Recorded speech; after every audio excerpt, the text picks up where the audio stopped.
हाँ, बिस्मिल्लाहिर्रहमानिर्रहीम। अस्सलाम वालेकुम। Welcome to our course of design and installation of water supply system और रूरल एरियाज।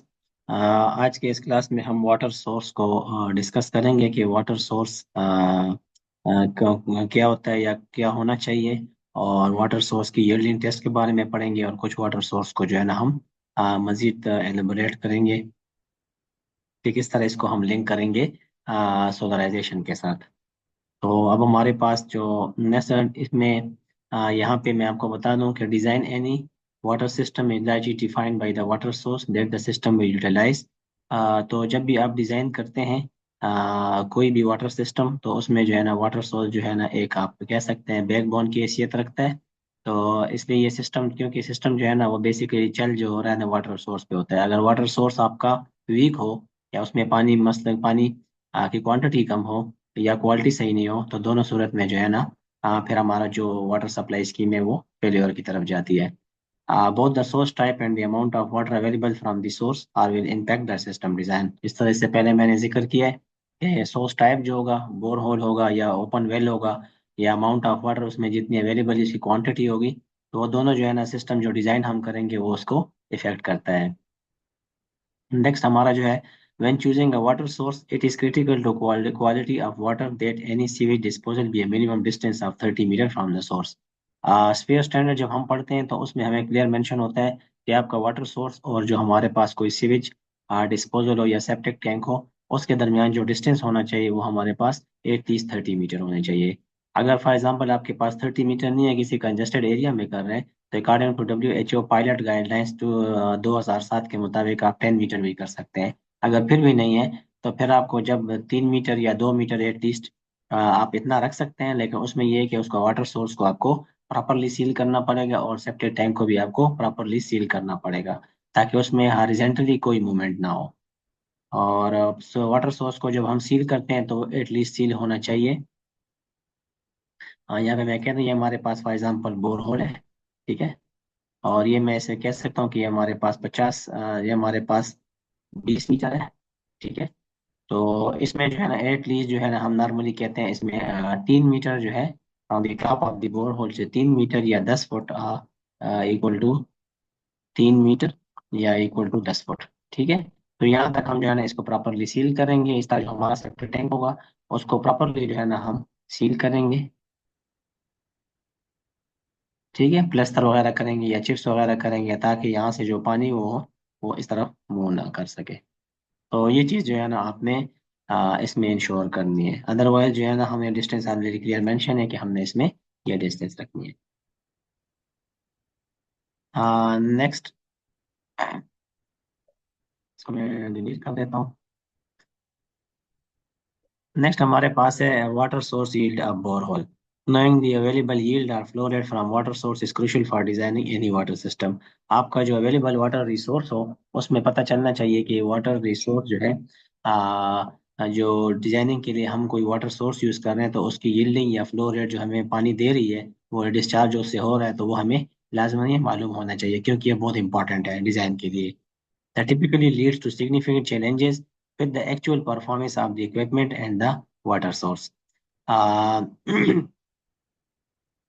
क्योंकि ये जो है ना एक हमारे पास एक बहुत बड़ा चैलेंज होता है कि अगर हमारे पास वाटर सोर्स की जो फ्लो रेट है, या हमारे पास जो वाटर सोर्स की यील्ड है, वो अगर हमारे पास एक्चुअल परफॉर्मेंस की ना हो, तो फिर हमारे साथ जो है ना एक थोड़ा सी बड़ा एक बहुत बड़ा चैलेंज होता है। तो उस चैलेंज को ओवरकम करने के लिए ये चीज़ें हमें मालूम होनी चाहिए।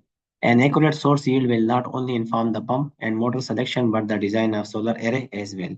अगर आपके पास सोर्स वाटर सोर्स जो है उसकी यील्डिंग आपके पास एक्यूरेट हो, तो उसमें ना सिर्फ हम जो है ना पंप का साइज सही तरीके से मालूम कर सकते हैं, बल्कि हम प्रॉपरली जो है ना आ, उसका साइज भी, सोलर जो हमारे एरेज होती हैं, जो पीवी सेल्स होती हैं, उसको भी हम आसानी से मालूम कर सकते हैं। It is important to know the yield of a bore hole simply by looking at it और by monitoring the drilling process. और यील्ड मालूम करने के लिए एक तो ये है कि हम सिंपली इसको देखें, हमें पता चल जाता है कि पानी का क्या है। और दूसरा ये है कि जब हम ड्रिलिंग प्रोसेस कर रहे हो, तो उसके थ्रू भी जो है ना हम उस वक्त इसको मॉनिटरिंग कर सकते हैं। तीसरा एक जो हमारा लोकल या टिपिकल तरीका है, वो अगर वहाँ इर्द गिर्द उसके आसपास कोई एग्जिस्टिंग बोर होल हो, तो उसमें भी हम यील्ड टेस्ट करके 24 आवर या 6 आवर वाला यील्ड टेस्ट करके उसमें हम जो है ना फिर टेस्ट कर सकते हैं। तो और उसमें सिंपल टेस्ट ये करते हैं कि हम रेगुलरली 6 महीने 6 घंटे 24 घंटे तो बहुत मुश्किल है, लेकिन 6 घंटे के लिए हम रेगुलर पानी निकाल लें और हम देख लें कि हमारे पास ड्रा डाउन कितना हुआ है। फिर 6 घंटे के लिए हम उसको छोड़ दें कि हमारे पास वाटर रिचार्ज कितना हुआ है, तो हमें ऑटोमेटिकली डिफरेंस पता चल जाएगा कि हमारी जो यील्डिंग है वो पानी की, अगर 6 घंटे में फॉर एग्जाम्पल ये 10 फुट नीचे जाता है और फिर वापस दोबारा 5 फुट वापस आता है, तो 50% जो है ना हमारी यील्डिंग जो है ना फिर ज्यादा है एज कम्पेयर टू रिचार्ज। तो इसको थोड़ा सा फिर हमने वहाँ पे इंश्योर कराना होता है। ये टेस्ट प्रोसीजर है। ये एक बहुत लंबा प्रोसीजर है, इसको मैंने एक सिंपल तरीके से भी आपको यील्डिंग के 2-3 मेथड बता दिए। और टेस्ट प्रोसीजर ये इस के साथ जो है ना वो अटैच होगा। जब हम ये लेक्चर मैं शेयर करूंगा तो उसके साथ टेस्ट प्रोसीजर बाकायदा इसका अटैच होगा, तो वहाँ से आप इसको प्रॉपरली चेक कर सकते हैं, इसको पढ़ सकते हैं। अगर आपको कोई इशू हो तो हमारे वीडियो पे आप कमेंट्स कर सकते हैं या मुझे डायरेक्टली भी अप्रोच कर सकते हैं। One of the common concern using any type of mega solar pump water pump is over pumping और over obstruction। ठीक है, एक तो ये है कि हम मेन कंसर्न ये भी होता है कि हम ओवर पंपिंग करते हैं सोलर पावर पंप की वजह से। This is one of the reason that a properly conducted yield test on a water source is critical.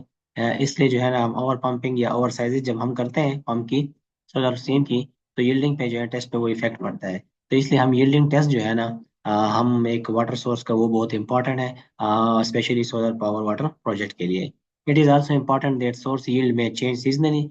और जो है तो हमें पता है कि गर्मी में पानी की सतह जो है वो नीचे चली जाती है क्योंकि ज्यादा यूज भी होता है इस वजह से। और दूसरा ये है कि सर्दियों में जो है ना पानी की यील्ड जो है ना वो हमारे पास ज्यादा होती है एज कम्पेयर टू, जब हम देखते हैं हमारे पास जो है रेनी सीजन में जो है ना वो ज्यादा होते हैं, जून जुलाई अगस्त में फिर ज्यादा हो जाती है। लेकिन ड्राई में जो है ड्राई सीजन में हमारे पास वो लो होती है और सर्दियों में हमारे पास हाई होती है क्योंकि वहाँ पे पानी की यूटिलाइजेशन एक दफर से कम होती है। This recommended to conduct water yield test in dry season when the dry yield will be lowest. तो हम जब भी वाटर सोलर प्रोजेक्ट डिजाइन करेंगे तो वाटर सोलर जो है ना वो हम डिजाइन करेंगे एज पर बेस इस पे ड्राई सीजन में जहाँ पे पानी की लोवेस्ट यील्ड हो। क्योंकि अगर लोवेस्ट यील्ड पे काम कर सकता है तो फिर हमारे पास अगर यील्ड जितनी भी ज्यादा होगी तो उस पे इजीली जो है ना वो काम कर सकता है। If the system utilize groundwater via borehole, then the casing pipe of borehole will have a direct return। ये वाटर सोर्स कंडीशंस हैं कुछ जो कि आपने मतलब वाटर सोर्स यील्डिंग से पहले या वाटर सोलर प्रोजेक्ट से पहले आपने इसको जहन में रखना है। तो इसमें फर्स्ट नंबर है, if the system utilize ground water via borehole then the casting size of the borehole will have a direct effect on size of the pump. अगर फॉर एग्जांपल आप बोर होल के through करते हैं तो उसमें हम जो केसिंग पाइप 4 इंच का 3 इंच का 6 इंच का यूज करते हैं, तो वो डायरेक्टली जो है इफेक्ट करता है पंप और मोटर को जो आप सेलेक्ट करते हैं। Upon completion of the yield test on the water source, the static water level and dynamic water level on the source will be known। आपको स्टैटिक और डायनामिक वाटर लेवल आपको known होना चाहिए। स्टैटिक वाटर लेवल जो आपका पानी जिस level पे खड़ा होता है जब आप बोर करते हैं, और डायनामिक वाटर लेवल जब आप पानी की क्वांटिटी को उसको पानी निकालते हैं कुएं से या बोर से, तो उसका जो water level up and down होता है जिसे हम ड्रा डाउन कहते हैं, तो वो लेवल आपको जो है ना इसको आपने मैयर करना है। The difference in relation of this level to water storage tank will have a direct effect on design of water system. अगर इस लेवल में ज्यादा डिफरेंस आता है ये तो ज्यादा हम तो क्योंकि हम डायनेमिक लेवल जब पानी निकालते हैं तो वाटर डायनेमिक हो जाता है, उसका लेवल जो है ना वो डाउन ड्रा डाउन होना शुरू हो जाता है। तो अगर ड्रा डाउन जो है ना और फिर इतने टाइम में ये रिचार्जेबल नहीं होता जल्दी, तो अगर हम पानी ज्यादा निकालेंगे तो ये हमारे सिस्टम को डिजाइन को इफेक्ट करेगा। Thus, it is important to recognize that like seasonal change of the source, the static and dynamic levels may also change seasonally। इसलिए ये भी इम्पोर्टेंट है कि जिस तरह हमने पढ़ा कि सीजनली जो है ना ये सोर्स ये जो स्टैटिक और डायनामिक लेवल है ये जो है ना ऑलरेडी सीजन की वजह से बारिशों में ये ज्यादा होगा और गर्मी ड्राई सीजन में ये कम होगा, चेंज होता रहता है। If this is the case, it is advisable to test the source at the time of year when the level will be the lowest। इस तरह इनिशियली हमने पढ़ा है कि जब वाटर लेवल जहाँ पे कम होगा उसी में जो है ना उस वक्त हम इसकी यील्ड टेस्ट करें। The distance from the water source to the water storage tank will have a direct effect on the system component। Water source और वाटर स्टोरेज जो हमारी होगी उसका जितना डिस्टेंस ज्यादा होगा उतना उसका इफेक्ट ज्यादा होगा। एडिशनली देयर में भी सिक्योरिटी कंसर्न हो सकती है, पोटेंशियल हैजर्ड भी हो सकते हैं, construction obstacles such as existing roads and tree root obstruction to pipe route that need to be planned for during the layout and design of the water system। तो ये water source की condition है कि water source अगर आपने कहीं पे करना है तो वहाँ पे पहले देख लेंगे कोई सिक्योरिटी कंसर्न है, कोई पोटेंशियल हैजर्ड है, कहाँ दरमियान में रोड आ रही है या कोई ट्री आ रहा है जिस पर पाइपलाइन हमें ले जानी है वाटर टैंक तक। ये सारी चीजें जहन में रख कर ही आपने जो है ना इसको डिजाइन करना है। Water supply system or design layout refer to the location and arrangement of all components of water system। ठीक है, लोकेशन और अरेंजमेंट जो सारी कंपोनेंट की है उसी के बेस पे आपने डिजाइन करना है। Include all information for the water conveyance system, मतलब जो आपकी वाटर लेआउट सिस्टम है, इंक्लूडिंग पाइपिंग रूटिंग, जो पाइप रूट होगा, मटेरियल कौन सा होगा, साइज कौन सा होगा, उसकी थिकनेस इनर आउटर कौन सी होगी, वो सारी चीजें जो है ना आपने ध्यान में रखनी है। Directly effect the selection of pump, ये सारी चीजें जो है ना डायरेक्टली जो है ना मोटर पंप के डिजाइन को या सोलर पावर एरिया को दोनों को इफेक्ट करती है। Further planning and designing are needed to accommodate all changes in elevation between each system component. आपने एलिवेशन भी इस तरह रखनी है कि हमारे पास डिजाइन जो है ना वो एक इकोनॉमिकल और एक सस्टेनेबल तरीके से हो जाए। In addition all piping should be routed to avoid areas prone to erosion from rain water harvesting. और किसी भी ऐसी जगह पे पाइपलाइन नहीं गुजारनी जहाँ से डैमेज होने का खतरा हो। Specially avoid to prone erosion area, floody areas, जहाँ पे वाटर की वजह से या रेन वाटर की वजह से जो है ना वहाँ पे रन ऑफ ज्यादा हो, और जो हमारी हमने पाइप जो लेआउट पाइप लेट किया हो तो वो हमारा जो है ना या बिछाया हुआ हो वो हमारा जो है ना वो डैमेज ना हो। All these item contribute to total dynamic head, क्योंकि ये सारी चीजें टोटल डायनामिक हेड को करती हैं, कंट्रीब्यूट करती हैं, और ये डायनामिक हेड बाद में जो है ना हमारा यूटिलाइज होता है। ठीक है, और टोटल डायनामिक हेड को हम इंशाल्लाह नेक्स्ट क्लास में पढ़ेंगे। ठीक है, थैंक यू।